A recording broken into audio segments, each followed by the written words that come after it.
If you struggle to make ball turf contact every time with your iron shots, here's two feelings that you can explore and implement within your technique that's going to help you achieve a little bit more success.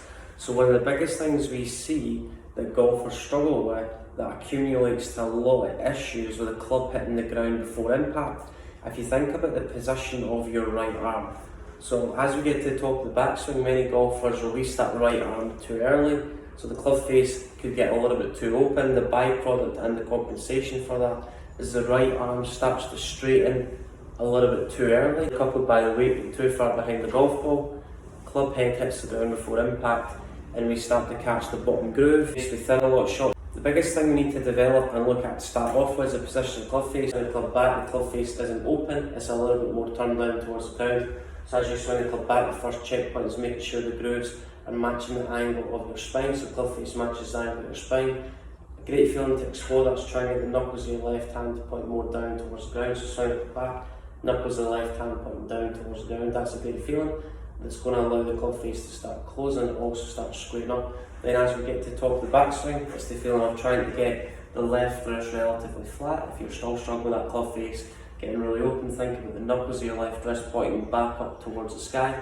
That's going to allow the club face to start to close down and square up. If we come back down into impact, we want to feel that we maintain the bend in our right arm for longer. That's going to help us explore that. Right elbow is always going to lead your right wrist, so right elbow is going to get to the middle of your body before your right wrist. Our right wrist is pointing down towards the ground. Our right wrist in an extended position for longer. If I release the club too early, grip end of the club goes back, right arm starts to straighten, right palm goes towards the sky. So flip that on its head. As you come into impact, you're going to feel that your right elbow always stays ahead of your right wrist. So your right elbow is going to reach the middle of your body before your right wrist, and it's going to allow you to keep the flex in the right arm for longer.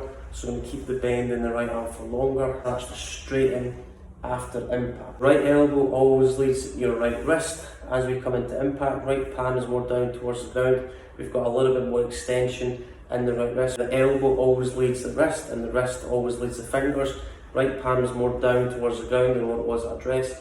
That's going to allow us to get the hands ahead, and it's going to allow us to create ball turf contact. Upward to the target, then chest to the target is going to allow you to transfer your weight into your left side as we get to impact, as opposed to the weight staying on the right foot, right knee closer to your left knee. As the right knee starts to get closer to the left knee, it's going to push the left hip out of the way, and it's going to allow you to achieve a little bit more consistency of getting your weight a little bit more into your left side. Your right elbow always leads your wrist. That's going to allow you to keep the bend in the right arm for longer. And as we come into impact, we're going to allow right knee to work closer to left knee. We're going to feel the shift to our left side. Feel like you're pushing your left knee over your left foot. That's going to allow your weight to transfer into your left side. When you come into impact, your left hip and left knee are going to line up with the middle of your left foot.